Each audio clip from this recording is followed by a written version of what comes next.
অবসরপ্রাপ্ত মেজর সিনহা হত্যায় পুলিশের মামলার ৩ সাক্ষী গ্রেফতার, গুরুত্বপূর্ণ তথ্য দিয়েছে শিপ্রা।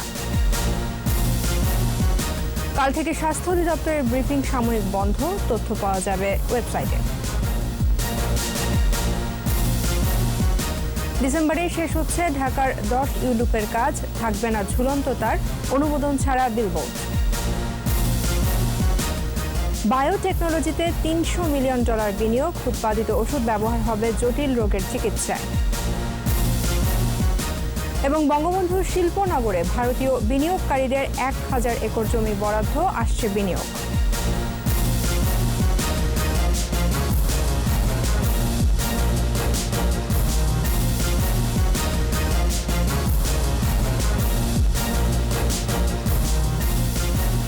শুনছিলেন ফার্স্ট সিকিউরিটি ইসলামী ব্যাংক লিমিটেড সংবাদ শিরোনাম। আমন্ত্রণ জানাচ্ছি সন্ধ্যা 7টার 21 সংবাদে, সাথে আছে আমি তাজনু বাজাবি। 21 টেলিভিশনের সংবাদ একই সাথে সরাসরি দেখতে পাবেন আমাদের ফেসবুক পেজ www.facebook.com/2124 অনলাইনে। মাঝখানে ভ্যানিলা ক্রিম আর দুই পাশে বিস্কুট, ইয়াম্মি মজা। ক্রিমও খাও নিজের স্টাইলে। সংবাদে আরো থাকছে। ঢাকেশ্বরীতে জন্মাষ্টমীর মঙ্গল বন্দনা, করোনামুক্ত পৃথিবী ও মানব জাতির কল্যাণ কামনা।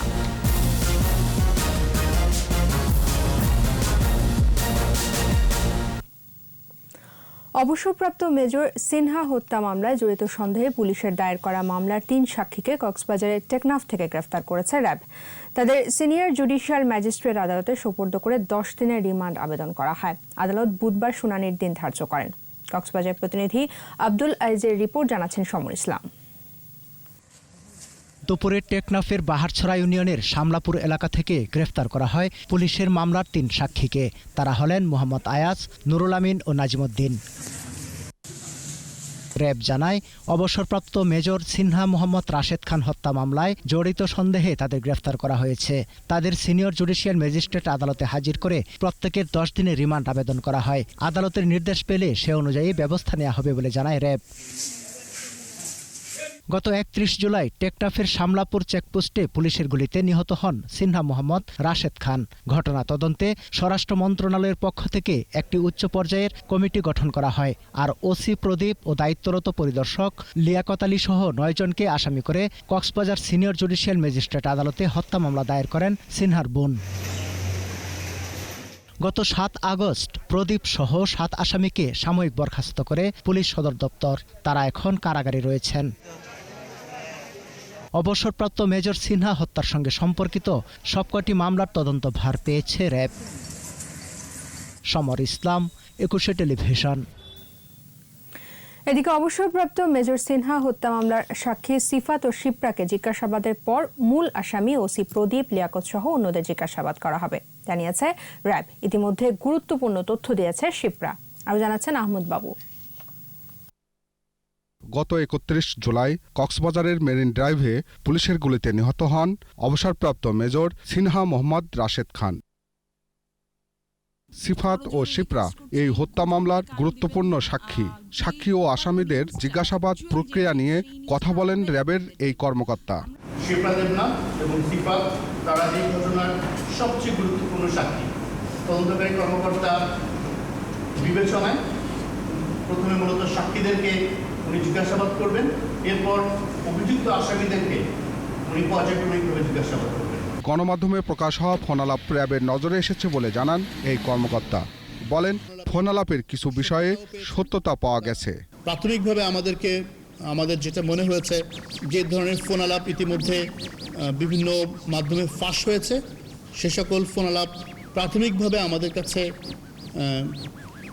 সত্য বলে কিছুটা ক্ষেত্রে মনে হয়েছে। সিনহা হত্যার ঘটনায় দায়ের হওয়া 4টি মামলার সবকটির তদন্ত ভার পেয়েছে র্যাব। আহমদ বাবু, 21 টেলিভিশন, ঢাকা। কোভিড-19 নিয়ে স্বাস্থ্য অধিদপ্তরের নিয়মিত ব্রিফিং বুধবার থেকে সাময়িক বন্ধ থাকবে বলে জানিয়েছেন কর্তৃপক্ষ। এদিকে গত 24 ঘন্টায় দেশে আরও 33 জনের মৃত্যু হয়েছে। এর মধ্যে 30 জন হাসপাতালে চিকিৎসাধীন ছিলেন। বিস্তারিত জানাচ্ছেন আকবর হোসেন সুমন। দেশের করোনা সংক্রান্ত তথ্য জানাতে এখন থেকে আনুষ্ঠানিক ব্রিফিং করা হবে না। সবশেষ তথ্য পাওয়া যাবে স্বাস্থ্য অধিদপ্তরের ওয়েবসাইটে, জানিয়েছেন অতিরিক্ত মহাপরিচালক। আগামীকাল থেকে এই অনলাইন ব্রিফিংটি আর হবে না, তবে যথারীতি প্রেস রিলিজ যেটা দেওয়া হয় সেই প্রেস রিলিজ সবাইকে পাঠিয়ে দেওয়া হবে এবং আপনারা সবগুলি তথ্যই আপনারা জানতে পারবেন। তথ্য প্রবাহে কোনো অসুবিধা হবে না। এদিকে কোভিড-19 সংক্রান্ত নিয়মিত বুলেটিনে জানানো হয় গেল 24 ঘন্টায় 87টি ল্যাবে নমুনা পরীক্ষা হয়েছে 14,820টি। মৃত ব্যক্তিদের মধ্যে পুরুষ 79.20% এবং নারী 20.80%। 24 ঘন্টায় নমুনা সংগ্রহ হয়েছে 15,317টি, পরীক্ষা হয়েছে 14,820টি নমুনা এবং এ পর্যন্ত নমুনা পরীক্ষা হয়েছে 12,27,988টি। 24 ঘন্টা যা নমুনা পরীক্ষা হয়েছে তাতে শনাক্ত 2,996 জন। গত 24 ঘন্টায় কোভিড-19 আক্রান্ত হয়ে মৃত্যুবরণ করেছেন 33 জন। এ পর্যন্ত কোভিড-19 আক্রান্ত হয়ে মৃত্যুবরণ করলেন 3,471 জন। মোট শনাক্তের সংখ্যা 2,63,503 জন। বিভাগ ভিত্তিক মৃত্যুর পরিসংখ্যানও তুলে ধরেছে স্বাস্থ্য অধিদপ্তর। আকবর হোসেন সুমন, 21 টেলিভিশন, ঢাকা। ডিসেম্বরের মধ্যে তেজগাঁও থেকে উত্তরার হাউস বিল্ডিং পর্যন্ত 10টি ইউলুপের কাজ শেষ হবে জানিয়েছেন উত্তর সিটির মেয়র আতিকুল ইসলাম। আর অক্টোবরের মধ্যে অপসারণ করা হবে ঝুলন্ত তার আর অনুমোদনহীন বিনপোর্ট। উত্তরায় ইউলুপের কাজ পরিদর্শনে এসে সব কথা জানান মেয়র আতিকুল ইসলাম। আরও জানাচ্ছেন আদিত্য মামুন। প্রয়াত মেয়র আনিসুল হক উদ্যোগ নিয়েছিলেন ইউটার্ন লুপ নির্মাণের। কথা ছিল ঢাকা উত্তর সিটির বিভিন্ন পয়েন্টে 16টি ইউ লুপ নির্মাণ করা হবে। প্রাথমিকভাবে 11টি লুপ নির্মাণের উদ্যোগ নেওয়া হলেও কারিগরি কারণে এখন 10টি লুপ তৈরি হচ্ছে। তেজগাঁও থেকে উত্তরা হাউস বিল্ডিং সড়কের লুপগুলোর কাজের অগ্রগতি দেখতে আসেন মেয়র আতিকুল ইসলাম। ডিসেম্বরের মধ্যেই সবকটি লুপের কাজ শেষ করার লক্ষ্য নিয়েই কাজ এগিয়ে নেওয়া হচ্ছে বলে জানান মেয়র। বলেন, পর্যায়ক্রমে আরও বেশ কিছু গুরুত্বপূর্ণ পয়েন্টে ইউলুপ নির্মাণ করা হবে। উত্তরার থেকে দক্ষিণে নাবিস্কো পর্যন্ত যাওয়ার সময় আপনার যেই সময় বের হয় তার 75% সময় কিন্তু আমরা সেভ করতে পারবো। আমরা সর্বাত্মক চেষ্টা করছি 30শে ডিসেম্বরের মধ্যে এই টোটাল 10টি ইউলুপ শেষ করার জন্য। একই সাথে নাগরিক সেবা বৃদ্ধি ও বাসযোগ্য ঢাকা গড়তে উত্তরে কোনো ঝুলন্ত তার রাখা হবে না বলেও জানান মেয়র। 1 অক্টোবরের মধ্যেই তার অপসারণ করা হবে বলে জানান তিনি। ঢাকা উত্তর সিটি কর্পোরেশনেও সকল ঝুলন্ত তারও কিন্তু আমি কেটে ফেলবো। অ্যাডভার্টাইজমেন্ট বোর্ড এগুলো কিন্তু থাকতে পারবে না। ল্যাম্পপোস্টগুলোতে টানানো যাবে না কোনো বিজ্ঞাপন, থাকবে না কোনো ব্যানার, বিলবোর্ড। প্রয়োজনে নির্দেশ অমান্যকারীদের বিরুদ্ধে মামলা করার কথা জানান আতিকুল ইসলাম। আইনের যত ধারা প্রয়োগ করে কিন্তু আমরা তার এগেনস্টে কিন্তু কেস করে দিব। 10টি ইউলুপের মধ্যে রাজলক্ষ্মীর সামনের ইউলুপটি চালু আছে যান চলাচলের জন্য। ব্যবহারকারীরা জানালেন, লুপ নির্মাণের ফলে কমে গেছে যানজট। জাম অনেক হয়তো, ঠিক আছে, এখান থেকে শর্টকাটে ঘুরে গেল। সিগন্যালের থেকে একটু ঘুরে আসা অনেক ভালো হয়েছে। আদিত্য মামুন, 21 টেলিভিশন, ঢাকা। দেশে প্রথমবারের মতো বায়োটেকনোলজিতে বিনিয়োগ করতে যাচ্ছে ওরিক্স বায়োটেক। বঙ্গবন্ধু হাইটেক সিটিতে $300 মিলিয়ন বিনিয়োগ করবে প্রতিষ্ঠানটি। উৎপাদিত বায়োটেক ওষুধ ক্যান্সার সহ জটিল রোগের চিকিৎসায় ব্যবহৃত হবে। চুক্তিসই অনুষ্ঠানে তথ্য যোগাযোগ ও প্রযুক্তি প্রতিমন্ত্রী জুনাইদ আহমেদ পলক বলেন, চুক্তি বিদেশিদের বাংলাদেশে বিনিয়োগে আরও আগ্রহী করে তুলবে। Ibne Nusar report. Orix biotech company, Summit Technopolis ও বঙ্গবন্ধু হাইটেক পার্ক কর্তৃপক্ষের ত্রিপক্ষীয় চুক্তি সই হয় আগারগাঁও আইসিটি টাওয়ারের সভাকক্ষে। বছরে 1200 টন প্লাজমা বিশ্লেষণে সক্ষম হবে এ প্ল্যান্ট। 20টি স্টেশনের মাধ্যমে সংগ্রহ করা হবে প্লাজমা। প্রকল্পে প্রায় 1200 মানুষের কর্মসংস্থান হবে। ভিডিও কনফারেন্সিংয়ে প্রধান অতিথি জ্বালানি ও খনিজ সম্পদ প্রতিমন্ত্রী নসরুল হামিদ বলেন, এ চুক্তি প্রমাণ করে দেশের আইসিটি খাত এগিয়ে যাচ্ছে। I believe ICT division is doing a wonderful job in developing the high-tech parks that will really benefit the people of Bangladesh along with the business community of this sector. 2025 সালের মধ্যে hi tech পার্কগুলোতে 2400 কোটি টাকা বিনিয়োগের আশাবাদ ICT প্রতিমন্ত্রী জুনাইদ আহমেদ পলকের। 4 বছরের মধ্যে আমরা হাইটেক পার্ক আয় করতে পেরেছি 50 কোটি টাকার বেশি এবং 110টি কোম্পানি এখানে বিনিয়োগ করেছে এবং আমাদের প্রায় 13,000 কর্মসংস্থান সৃষ্টি হয়েছে এবং আমাদের লক্ষ্য হচ্ছে 2030 সালের মধ্যে আরও আমাদের এখানে 50,000 নতুন কর্মসংস্থানের সৃষ্টি হবে। সামিট গ্রুপের চেয়ারম্যান আজিজ খান বলেন, এই প্লাজমা ফ্র্যাকশনেশন প্ল্যান্ট বাংলাদেশের চিকিৎসা বিজ্ঞানের উন্নয়নে নতুন দিগন্ত উন্মোচন করবে। ইবনে নূর শাওন, 21 টেলিভিশন, ঢাকা। বঙ্গবন্ধু শেখ মুজিব শিল্পনগরে ভারতীয় বিনিয়োগকারীদের জন্য 1000 একর জমি বরাদ্দ দিয়েছে বাংলাদেশ সরকার। বিশেষায়িত এই অর্থনৈতিক অঞ্চলের উন্নয়নে ভারত সরকার 1000 কোটি টাকা দিচ্ছে বলে জানান বাংলাদেশ অর্থনৈতিক অঞ্চল বেজার নির্বাহী চেয়ারম্যান পবন চৌধুরী। ভারতীয় কোম্পানিগুলোর বিনিয়োগে বাংলাদেশ অর্থনৈতিকভাবে উপকৃত হবে বলে মনে করেন ভারত বাংলাদেশ চেম্বারের সভাপতি আব্দুল মাতলুব আহমেদ। আরও জানাচ্ছেন তৌহিদুর রহমান। চট্টগ্রামের মিরসরাইয়ে অবস্থিত বঙ্গবন্ধু শেখ মুজিব শিল্পনগরীর উন্নয়ন কাজ দ্রুত গতিতে এগিয়ে যাচ্ছে। পুরোপুরি বাস্তবায়িত হলে এখানে কয়েক লক্ষ মানুষের কর্মসংস্থান হবে বলে মনে করছে বেজা। প্রায় 30,000 একরের এই অর্থনৈতিক অঞ্চলে ইতিমধ্যে 7,500 একর জমি বরাদ্দ দেয়া হয়েছে, যেখানে ভারতীয় ব্যবসায়ীদের জন্য আলাদাভাবে বরাদ্দ দেওয়া হয়েছে 1000 একর জমি। সেটার জন্য ডেভেলপার নিযুক্ত হয়েছে যা ভারতের Adani ports and SEZ limited. তো তাদের সাথে আমাদের নেগোসিয়েশন চলছে। নেগোসিয়েশন শেষ হলে তাদের সাথে আমরা ডেভেলপমেন্ট এগ্রিমেন্ট স্বাক্ষর করব এবং এইটার জন্য ইতিমধ্যে ভারত সরকার $115 মিলিয়ন সহায়তা কনফার্ম করেছে। বঙ্গবন্ধু শিল্পনগরে ভারতের বড় বিনিয়োগ আসলে বাংলাদেশের অর্থনীতি উপকৃত হবে বলে আশা করছেন ভারত বাংলাদেশ চেম্বারের সভাপতি আব্দুল মাতলুব আহমেদ। ভারত সরকার ভারতের যারা বড় বড় কোম্পানিজ আছে তাদেরকে কিন্তু উদ্বুদ্ধ করছে যে আমরা বাংলাদেশের মিরসরাইতে ইনভেস্টমেন্ট করা। ভারতীয় বিনিয়োগ স্বল্প, মাঝারি ও দীর্ঘমেয়াদে অর্থনীতিতে প্রভাব ফেলবে বলে মনে করেন এফবিসিসিআই এর সাবেক এই সভাপতি। বিশালভাবে বাংলাদেশের ইন্ডাস্ট্রিয়ালাইজেশন এতে উপকৃত হবে। তৌহিদুর রহমান, 21 টেলিভিশন, ঢাকা।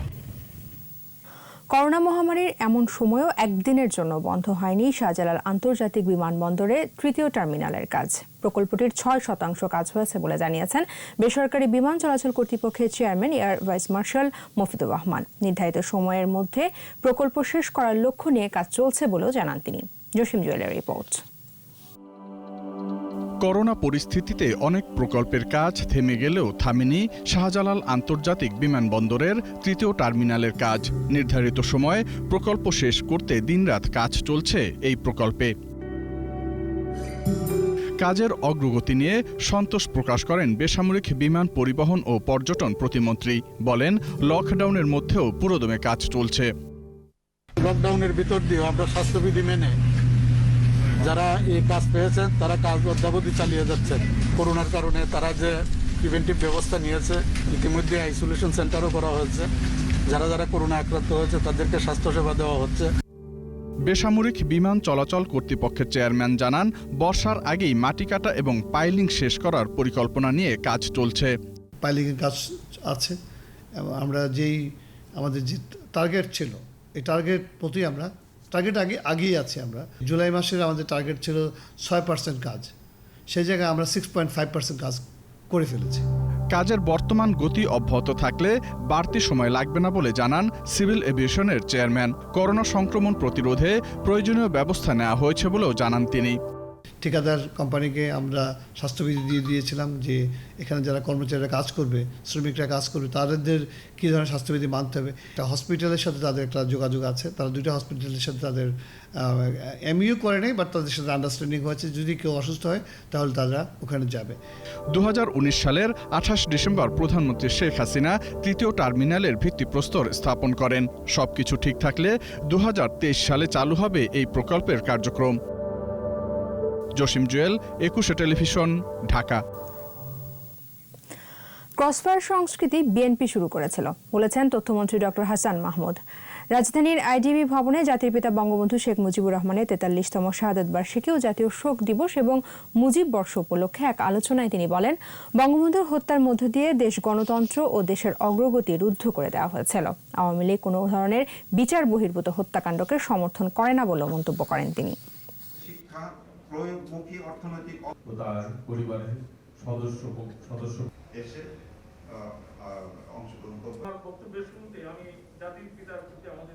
বেগম খালেদা জিয়া 2001 থেকে 2006 সাল পর্যন্ত যখন ক্ষমতায় ছিল তখন কিভাবে ধরে নিয়ে মানুষকে হত্যা করা হয়েছে। আমাদের দল কোনো ধরনের বিচার বহির্ভূত হত্যাকাণ্ডকে সমর্থন করে না, এবং সেটি করলে অবশ্যই সেটির ব্যাপারেও তদন্ত হয়, তাদেরকে বিচারের মুখোমুখি দাঁড় করানোর জন্য আমাদের দল সেটিই সমর্থন করে। দুর্ভোগ কমেনি বানভাসীদের। বিভিন্ন স্থানে নদ নদীর পানি কমলেও এখনো অনেক স্থানে ডুবে আছে বসতবাড়ি ও রাস্তাঘাট। কোথাও আবার দেখা দিয়েছে স্থায়ী জলাবদ্ধতা। দুর্গত এলাকায় বাড়ছে পানিবাহিত রোগ। টাঙ্গাইলের সবগুলো নদীর পানি কমে বন্যা পরিস্থিতির উন্নতি হলেও বানভাসী মানুষের দুর্ভোগ কমেনি। জেলার কালীহাতি, বাসাইল ও মির্জাপুরের অধিকাংশ ঘরবাড়ি এখনো পানিতে ভাসছে। দুর্গত এলাকায় রয়েছে খাদ্য সংকট। দেখা দিয়েছে পানিবাহিত রোগ। সরকারি ও বেসরকারিভাবে ত্রাণ তৎপরতা চললেও প্রয়োজনের তুলনায় তা অপ্রতুল। গাজীপুরের কালিয়াকৈর উপজেলায় বন্যার পানি ধীর গতিতে কমায় বিভিন্ন স্থানে জলাবদ্ধতা সৃষ্টি হয়েছে। এখনো পানিতে ডুবে রয়েছে অনেক ঘরবাড়ি ও রাস্তাঘাট। এখানকার সূত্রাপুর, ঢালজোড়া ও শ্রীফলতলী ইউনিয়নে বন্যা কবলিতদের সংখ্যা বেশি।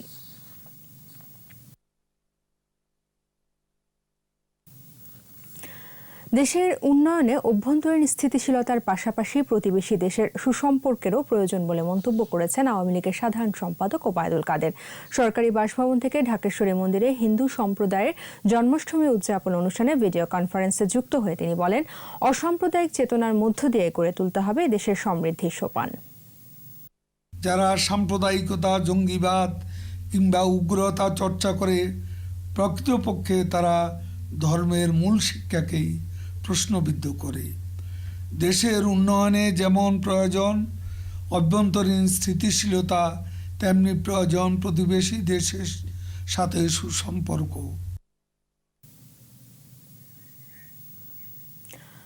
করোনামুক্ত পৃথিবী ও মানব জাতির মঙ্গল কামনায় উদযাপিত হচ্ছে হিন্দু ধর্মাবলম্বীদের অন্যতম প্রধান ধর্মীয় উৎসব জন্মাষ্টমী। স্বাস্থ্যবিধি মেনে ঢাকেশ্বরী জাতীয় মন্দির প্রাঙ্গণে সীমিত পরিসরে পূজা অর্চনায় চলে বিষ্ণু অবতার শ্রীকৃষ্ণ বন্দনা। বিস্তারিত শাকির আরজুর রিপোর্টে।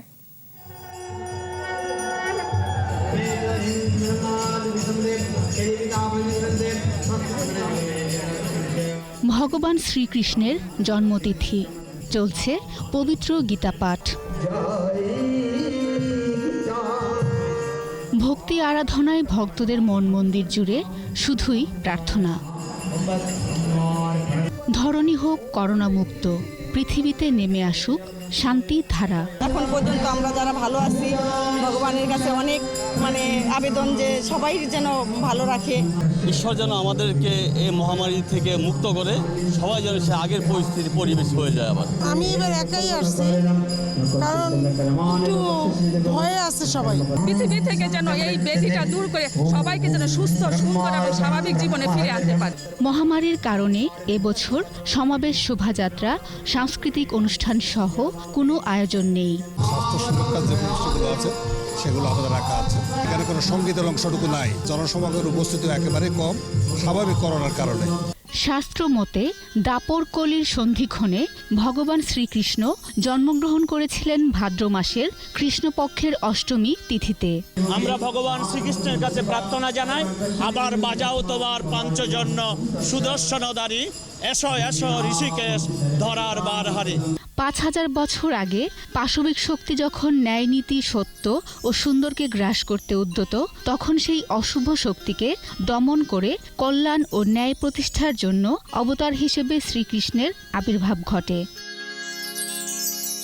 শাকেরা আরজু, 21 টেলিভিশন, ঢাকা। এবার আমাদের বিশেষ আয়োজন শোকাবহ আগস্ট।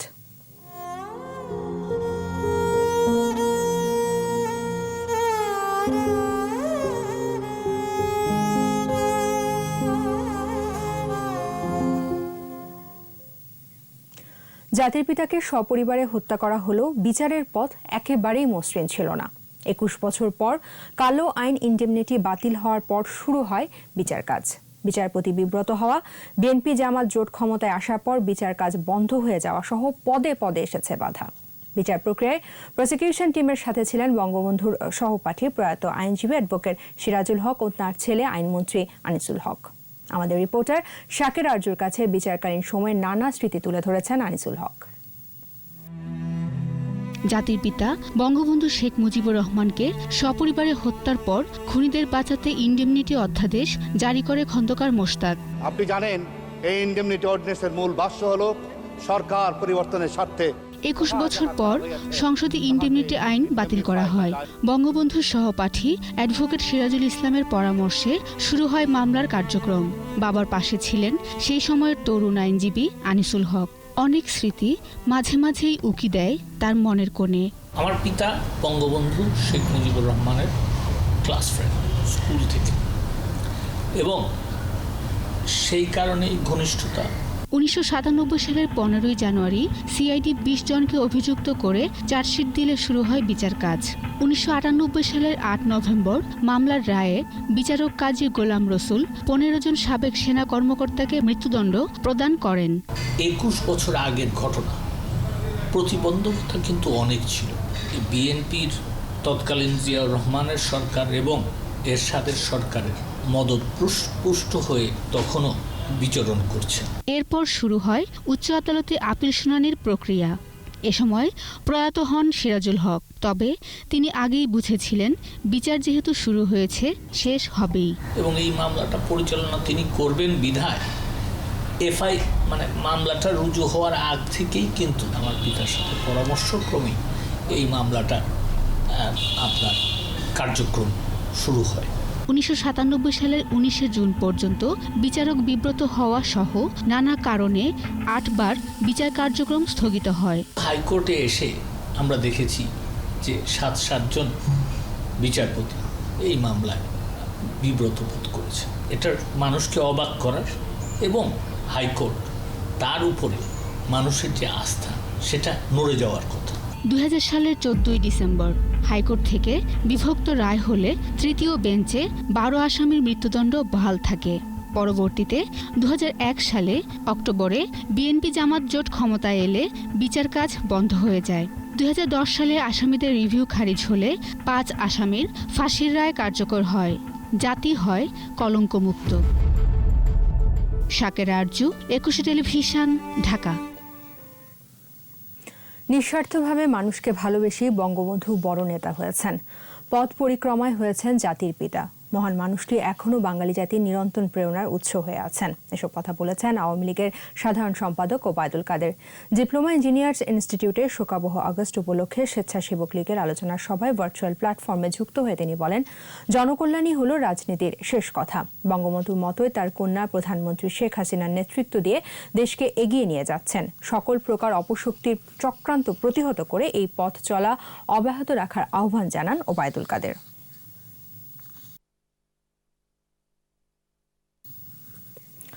এদিকে জাতীয় শোক দিবস উপলক্ষে রাজধানী সহ সারা দেশে দুস্থদের মাঝে মাসব্যাপী খাদ্য বিতরণ কর্মসূচি নিয়েছে যুবলীগ। কর্মসূচির ১১তম দিনে রাজধানীর পান্থকুঞ্জ পার্ক ও কেন্দ্রীয় শহীদ মিনারে পথশিশু ও ছিন্নমূল মানুষের মধ্যে রান্না করা খাবার বিতরণ করা হয়। সারা দেশের যুবলীগের প্রতিটি ইউনিটে কর্মসূচি পালন করছে। ১ আগস্ট যুবলীগের চেয়ারম্যান শেখ ফজলে শামস পরশ এই কর্মসূচি উদ্বোধন করেন।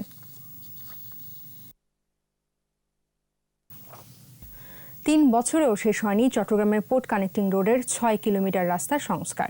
খানাখন্দে পড়ে প্রায় প্রতিদিনই ঘটছে দুর্ঘটনা। বিকল হচ্ছে যানবাহন, বেড়েছে দুর্ভোগ। এ অবস্থায় দ্রুত সড়কটি সংস্কার কাজ শেষ করার নির্দেশ দিয়েছে চট্টগ্রাম সিটি কর্পোরেশনের নবনিযুক্ত প্রশাসক খোরশেদ আলম সুজন। বিপ্লব মজুমদারের ক্যামেরায় চট্টগ্রাম থেকে রিপোর্ট করছেন হাসান ফেরদৌস। চট্টগ্রামের পোর্ট কানেক্টিং রোডের নিমতলা থেকে অলঙ্কার মোড় পর্যন্ত ৬ কিলোমিটার রাস্তা সংস্কারে বরাদ্দ দেওয়া হচ্ছে ১০০ কোটি টাকা। জাইকার অর্থায়নে সংস্কারের কাজ করছে চট্টগ্রাম সিটি কর্পোরেশন। বন্দর থেকে পণ্য নিয়ে এই সড়ক দিয়ে প্রতিদিন চলাচল করে ১০,০০০-এর বেশি পণ্যবাহী ট্রাক। আছে গণপরিবহনও। ২০১৭ সালের নভেম্বরে সড়কটি সংস্কারে ঠিকাদার নিয়োগ দেওয়া হয়, কিন্তু এখনও শেষ হয়নি সংস্কার কাজ। দোকানগুলো দেখতেছে না, সব স্ল্যাব না দেওয়াতে কোনো কাস্টমার দেখতে পাচ্ছে না, কোনো মালামাল ঢুকানো যাচ্ছে না, বাইক করা যাচ্ছে না। অনেক কষ্ট করে গাড়ি চালাইতেছি, অনেক গাড়ি অ্যাক্সিডেন্ট হয়েছে, অনেক গাড়ি মানুষ মারা গেছে। ডেলিভারি একটা রুগীকে নিয়ে যায়, এই যে ডেলিভারি কীভাবে ডেলিভারি রুগীকে নিয়ে যাবে?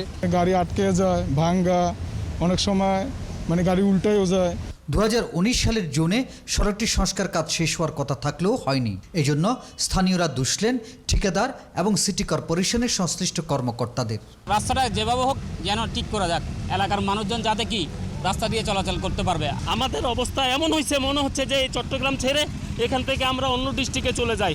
এদিকে সিটি কর্পোরেশনের প্রশাসকের দায়িত্ব নেওয়ার পর সড়কের বেহাল অবস্থা দেখলেন খুরশেদ আলম সুজন। জনদুর্ভোগ কমাতে প্রয়োজনে সড়কের পাশে অফিস করবেন বলেও জানান তিনি। নভেম্বরের 30 তারিখ পর্যন্ত টাইম দেওয়া আছে পুরা কাজটা শেষ করার জন্য। আমি ওইখানে লেগে তো প্রয়োজন ওখানে তাঁবু খাটিয়ে অফিস করবো। বড় বড় গর্ত আর খানাখন্দের কারণে প্রতিনিয়ত ঘটছে দুর্ঘটনা, বিকল হচ্ছে যানবাহন আর দুর্ভোগ বাড়ছে স্থানীয় জনগণের। দুর্ভোগ কমাতে সড়কটি মেরামতের দাবি জানিয়েছেন স্থানীয় জনগণ। হাসান ফেরদৌস, 21 টেলিভিশন, চট্টগ্রাম। বৈরুতে ভয়াবহ বিস্ফোরণের কারণে উদ্ভূত পরিস্থিতিতে বাংলাদেশ বিমান বাহিনীর C-130 পরিবহন বিমানের মাধ্যমে পাঠানো মানবিক ও ত্রাণ সহায়তা লেবাননে হস্তান্তর করা হয়েছে। বৈরুতে জরুরি চিকিৎসা ও খাদ্য সামগ্রী হস্তান্তরে লেবানন সরকারের প্রতিনিধি এবং দেশটিতে নিযুক্ত বাংলাদেশের রাষ্ট্রদূত মেজর জেনারেল মোহাম্মদ জাহাঙ্গীর আল মুস্তাহিদুর রহমান উপস্থিত ছিলেন। বন্ধুপ্রতিম দেশসমূহে জরুরি মানবিক ও ত্রাণ সহায়তার ধারাবাহিকতায় প্রবাসী বাংলাদেশি, স্থানীয় জনগণ ও জাতিসংঘ শান্তিরক্ষা কার্যক্রমে নিয়োজিত বাংলাদেশ নৌবাহিনী সদস্যদের সহায়তায় ত্রাণ ও চিকিৎসা সামগ্রী সহ একজন চিকিৎসক এবং নৌবাহিনী জাহাজের বাস্তব অবস্থা নিরূপণে একটি কারিগরি মূল্যায়নকারী দলকে গত রোববার লেবাননে পাঠানো হয়। বাংলাদেশ বিমান বাহিনীর 12 সদস্যের এয়ার ক্রুয়ের সমন্বয়ে গঠিত এই মিশনের নেতৃত্বে ছিলেন গ্রুপ ক্যাপ্টেন শান্ত চৌধুরী। জানাবো সোশ্যাল ইসলামী ব্যাংক লিমিটেড বাণিজ্য সংবাদ।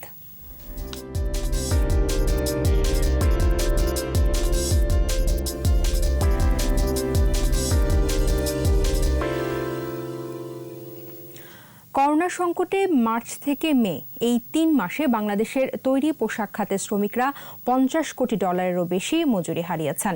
আন্তর্জাতিক শ্রমিক সংগঠন ক্লিন ক্লথ ক্যাম্পেইনের এক প্রতিবেদনে জানানো হয়, করোনা মহামারীর প্রভাবে বিশ্বজুড়ে পোশাক শ্রমিকরা মজুরি বাবদ $1 বিলিয়ন হারিয়েছেন।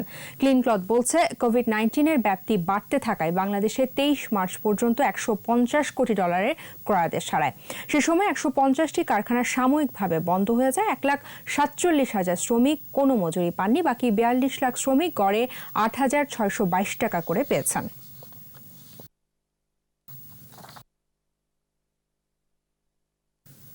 জানাবো খেলার খবর।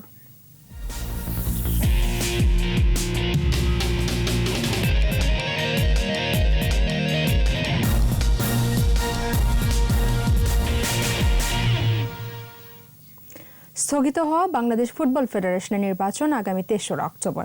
নির্বাহী কমিটির সভায় এই সিদ্ধান্ত নেওয়া হয়েছে। বর্তমান কমিটির মেয়াদ শেষ হয়েছে 30 এপ্রিল। এপ্রিলের 20 তারিখে নির্বাচন হওয়ার কথা ছিল, কিন্তু করোনা ভাইরাসের কারণে ফিফা ও AFCর অনুমতি সাপেক্ষে নির্বাচন অনির্দিষ্টকালের জন্য স্থগিত ঘোষণা করা হয়। সোমবার সরকার স্বাস্থ্যবিধি মেনে ঘরোয়া খেলাধুলা আয়োজন ও প্রশিক্ষণের অনুমতি দিয়েছে। সরকার এমন সিদ্ধান্তের পর বাফুফে নির্বাচন করার নতুন তারিখ ঘোষণা করল। ইউরোপা লিগ কোয়ার্টার ফাইনালে শাখতারের বিপক্ষে বাসেল ও উলভারহ্যাম্পটনের সাথে লড়বে সেভিয়া। শেষ 4 নিশ্চিত করার ম্যাচ দুটি শুরু বাংলাদেশ সময়ে রাত 1টায়। বেলটন এরিয়ানে শাখতারের বিপক্ষে লড়তে প্রস্তুত বাসেল। দলের খেলোয়াড়রা সুস্থ থাকলেও নিষেধাজ্ঞার কারণে খেলতে পারছে না রক্ষণভাগের খেলোয়াড় ডেভিড কোচেলাভা। তবে এতে কোনো প্রভাব পড়বে না বলেই আশা করছে কোচ লুইস ক্যাস্ট্রো। এদিকে বাসেলকে লড়তে হচ্ছে ইনজুরি নিয়ে। জোনাস ওমলিন, এরিক রামিরেস ও লুকা জুফি খেলতে পারবে না ইনজুরির কারণে। আর নিষেধাজ্ঞায় বাদ পড়েছেন অ্যারে কমরেড। তারপরও জয়ে চোখ বাসেলের। অলিম্পিয়াকোস থেকে ডিফেন্ডার কাস্টাস সিমিকাসকে দলে ফেরালো ইংলিশ প্রিমিয়ার লিগ জয়ী লিভারপুল। এই মৌসুমে দুর্দান্ত পারফর্ম করে 30 বছর পর প্রিমিয়ার লিগের শিরোপা জিতেছে লিভারপুল। এবার আসন্ন 2020-21 নিজেদের আধিপত্য ধরে রাখতে দুর্বল জায়গাগুলোতে নতুন খেলোয়াড় দলে ফেরাচ্ছে অলরেডরা। গত মৌসুমে লেফট ফুলব্যাক অ্যান্ড্রিড রবার্টসন দুর্দান্ত পারফর্ম করেছেন, তবে তার অনুপস্থিতিতে বেশ ভুগতে হয়েছে লিভারপুলকে। আর তাই রবার্টসনকে কিছুটা বিশ্রাম দিতে ওয়েগুন ক্লপ দলে এনেছেন কাস্টার সিমিকাসকে। 24 বছর বয়সে ডিফেন্ডারকে দলে ফেরাতে €12 মিলিয়ন খরচ করতে হয়েছে লিভারপুলকে।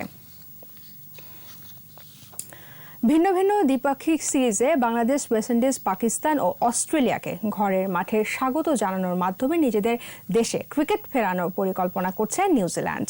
বায়োসিকিউর বাবল তৈরির বিষয়ে নিউজিল্যান্ড সরকারের সঙ্গে আলোচনা করে যাচ্ছে ক্রিকেট বোর্ড। প্রতিটি সফরকারী দল নিউজিল্যান্ড খেলতে গেলে 14 দিনের কোয়ারেন্টাইনে থাকতে হবে। এক্ষেত্রে তারা ইংল্যান্ডে বায়োসিকিউর মডেল অনুসরণ করতে চাইছে। এই পদ্ধতিতে ওয়েস্ট ইন্ডিজের বিপক্ষে 3 টেস্ট, আয়ারল্যান্ডের বিপক্ষে 3টি ওয়ানডে সিরিজ সফলভাবে খেলে ফেলেছে ইংল্যান্ড। এখন চলছে পাকিস্তানের বিপক্ষে 3 ম্যাচের টেস্ট সিরিজ। ফলে নিউজিল্যান্ডও এই পদ্ধতি ব্যবহার করতে চায়। এরই সাথে শেষ করব সন্ধ্যা 7টার 21 সংবাদ। যাবার আগে ফার্স্ট সিকিউরিটি ইসলামী ব্যাংক লিমিটেড সংবাদ শিরোনামগুলো জানাবো আরও একবার। সিনহা হত্যায় জড়িত থাকার অভিযোগে পুলিশের মামলার 3 সাক্ষী গ্রেফতার, গুরুত্বপূর্ণ তথ্য দিয়েছে শিপ্রা। কাল থেকে স্বাস্থ্য অধিদপ্তরের ব্রিফিং সাময়িক বন্ধ, তথ্য পাওয়া যাবে ওয়েবসাইটে। ডিসেম্বরে শেষ হচ্ছে ঢাকার 10 ইউলুপের কাজ, থাকবে না ঝুলন্ত তার, অনুমোদনহীন বিলবোর্ড। বায়োটেকনোলজিতে $300 মিলিয়ন বিনিয়োগ, উৎপাদিত ওষুধ ব্যবহার হবে জটিল রোগের চিকিৎসায়। বঙ্গবন্ধু শিল্পনগরে ভারতীয় বিনিয়োগকারীদের 1000 একর জমির বরাদ্দ, আসছে বিনিয়োগ।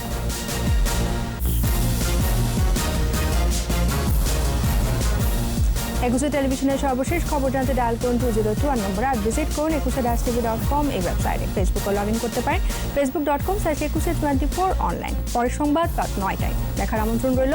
স্বাস্থ্যবিধি মেনে চলুন, সুস্থ থাকুন। সবাইকে ধন্যবাদ।